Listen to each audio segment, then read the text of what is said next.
ആദ്യം തന്നെ ഞാൻ പറഞ്ഞിട്ട് വീഡിയോ ഫുള്ളായിട്ട് വാച്ച് ചെയ്തിട്ട് ലൈക്ക് അടിച്ച് കമൻറ്റ് ചെയ്തിട്ട് വീഡിയോ പെട്ടെന്ന് ഷെയർ ആയിക്കോളൂ കേട്ടോ.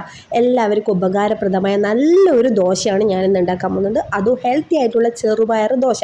നമ്മൾ അരിദോശയും നമ്മുടെ ഗോതമ്പ് ദോശയും എല്ലാ ദോശയും തിന്ന് മടുത്തിട്ടുണ്ടെങ്കിൽ ഇതൊന്ന് നിങ്ങൾ ട്രൈ ചെയ്ത് നോക്ക്.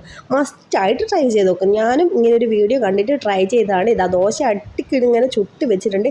അതൊന്ന് കഴിക്കാൻ പോവാണ് കേട്ടോ. അപ്പോൾ ഇതാ നല്ല വെള്ള ചട്നിയും പിന്നെ ചെറിയ ഉള്ളിയുടെ ഒരു ചട്നി ഉണ്ട്. ഇതൊക്കെ ഉണ്ടാക്കുന്നത് ഞാൻ വഴിയേ കാണിച്ചു തരാം കേട്ടോ. അപ്പോൾ ഇതൊക്കെ ഉണ്ടാക്കി കഴിക്കാൻ പോകുന്നത് ആദ്യം കാണിച്ചു തന്നിട്ട് നമുക്ക് ഇനി ഉണ്ടാക്കാൻ പോകുന്നത് കാണിച്ചു തരാം. അപ്പോൾ ഇതൊക്കെ കൂട്ടിയിട്ടൊരു പിടുത്തം പിടിച്ചാൽ ഉഗ്രൻ ടേസ്റ്റാണേ. അപ്പോൾ ഇതിന് വേണ്ട സാധനം കുതിർത്ത് വെച്ച അവില്, പച്ചരി 1 ഗ്ലാസ്, 1/2 ഗ്ലാസ് ഉഴുന്ന്, പിന്നെ ഇതാ നമ്മുടെ ചെറുപയർ 1 ഗ്ലാസ് തന്നെ നിറയെ വേണം, പിന്നെ കുറച്ച് ഉലുവയും. അപ്പോൾ മെയിനായിട്ട് നമ്മൾ ചെറുപയർ ദോശയാണല്ലോ ഉണ്ടാക്കാൻ പോകുന്നത്. അപ്പോൾ എല്ലാത്തിനേക്കാൾ കുറച്ച് കൂടുതൽ നമ്മുടെ ചെറുപയർ തന്നെ ആയിരിക്കണം.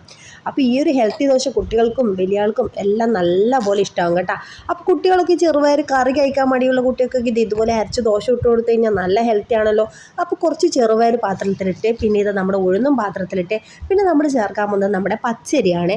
ഈ ഒരു 3 ഇൻഗ്രീഡിയൻസ് ആണ് മെയിനായിട്ട് വേണ്ടത്, വേറെ ഒന്നും വേണ്ട കേട്ടോ. പിന്നെ കുറച്ച് ഉലുവയും. ഇതൊക്കെ നമ്മുടെ വീട്ടിൽ തന്നെ ഉള്ള സാധനമായിരിക്കുമല്ലോ. അപ്പോൾ ഇതൊക്കെ നമ്മൾ എന്ത് വേണം, നല്ല പോലെ കഴുകി വൃത്തിയായിട്ട് രാത്രി മൊത്തം ഇങ്ങനെ അരച്ചിട്ട് ഇതൊക്കെ കൂടി ചേർത്ത് കുതിർത്ത് വെച്ചിട്ട് നമ്മളിത് അരച്ചെടുക്കണം. അപ്പോൾ ഇതാ നല്ലപോലെ കഴുകി വൃത്തിയായിട്ട് വന്നിട്ടുണ്ട്, നല്ല തെളിഞ്ഞ വെള്ളമായിട്ടുണ്ട്. ഇനി നമ്മൾ എന്ത് ചെയ്യണം, ഇത് കുറച്ച് സമയം ഒന്ന് പൊതിർത്ത് വെക്കണം. ഇപ്പം നല്ല പോലെ ഇതാ പൊതിർന്ന് വന്നിട്ടുണ്ട്. ഇനി നമ്മൾ മിക്സിയുടെ ജാറിലേക്ക് ഇതൊക്കെ ഇട്ടിട്ട് കുറച്ച് അവിലും കൂടി കൂട്ടി അടിച്ചെടുക്കണം കേട്ടോ, നല്ല അരച്ചെടുക്കണം. അപ്പോൾ അവിലും കുതിർത്ത് വെക്കണേ, എന്നാലേ നല്ല സോഫ്റ്റ് ആയിട്ട് കിട്ടും. അപ്പോൾ ഇതൊക്കെ അരച്ചെടുത്തിട്ട് വേണം നമ്മുടെ ദോശ ചൂടാൻ വേണ്ടിയിട്ട്. അപ്പോൾ രാത്രി മൊത്തം ഇത് റെസ്റ്റ് ചെയ്യാൻ വെക്കണം കേട്ടോ. അപ്പോൾ മൊത്തം ഇത് അരച്ചെടുത്ത് രാവിലെ ഇത് തുറന്ന് നോക്കുമ്പോൾ ഇതാ നല്ല പൊങ്ങി വന്നിട്ടുണ്ട്. നമ്മുടെ കൂട്ട് അടിപൊളിയായിട്ടുണ്ട്, നല്ല വിചാരിച്ച പോലെ തന്നെ സെറ്റായിട്ടുണ്ട്. നോക്കിയേ, നല്ല കൂട്ടല്ലേ, നല്ല എന്താ പറയുക, നല്ല ക്രീമി ആയിട്ടുണ്ട്. നല്ല ഇങ്ങനെ പൊന്തിയാൽ തന്നെ അറിയാമല്ലോ നല്ല സോഫ്റ്റ് ആയിട്ടുള്ള ദോശ നമുക്ക് കിട്ടുമെന്ന്. അപ്പോൾ ഈ കൂട്ട് വെച്ചിട്ടാണ് നമ്മുടെ പരിപാടി തുടങ്ങാൻ പോകുന്നത്. ഇനി ഇതെങ്ങനെയൊക്കെ ഉണ്ടാക്കാൻ പോകുന്നതെന്ന് നിങ്ങൾക്ക് കാണിച്ചു തരാം.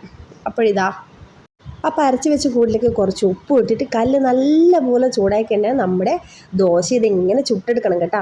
അപ്പം നമുക്ക് തട്ട് ദോശയാണ് പിന്നെയും ടേസ്റ്റ് ഉണ്ടാവുക. ക്രിസ്പി ആയിട്ടുള്ള ദോശ രസമുണ്ടാകും, പക്ഷേ എന്നാലും ഇതാണ് കൂടുതൽ ടേസ്റ്റ്.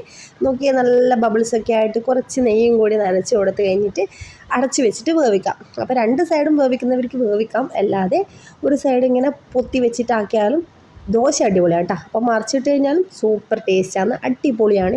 ചെറുപയർ ദോശ എന്ന് ആരും കണ്ടാൽ പറയില്ലല്ലോ. അപ്പോൾ അടിപൊളി ദോശ കേട്ടോ, എല്ലാവരും മസ്റ്റായിട്ട് ട്രൈ ചെയ്ത് നോക്കേണ്ട ഒരു സാധനം തന്നെയാണ്.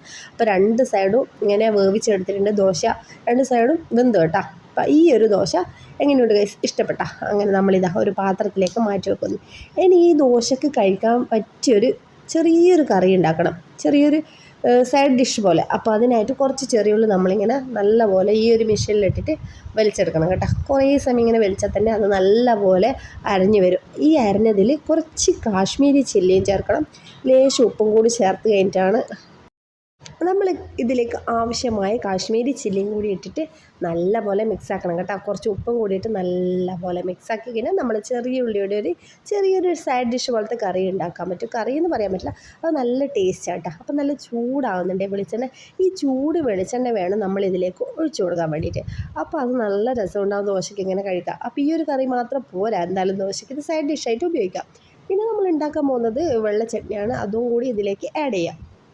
അപ്പോൾ ഇതാ നമ്മുടെ വെള്ള ചട്നിയും ചെറിയുള്ളിക്കറിയും കൂട്ടി ദോശ കഴിച്ചോളൂ. ഇഷ്ടപ്പെട്ട ലൈക്ക് അടിക്കാൻ മറക്കല്ലേ. Thank you.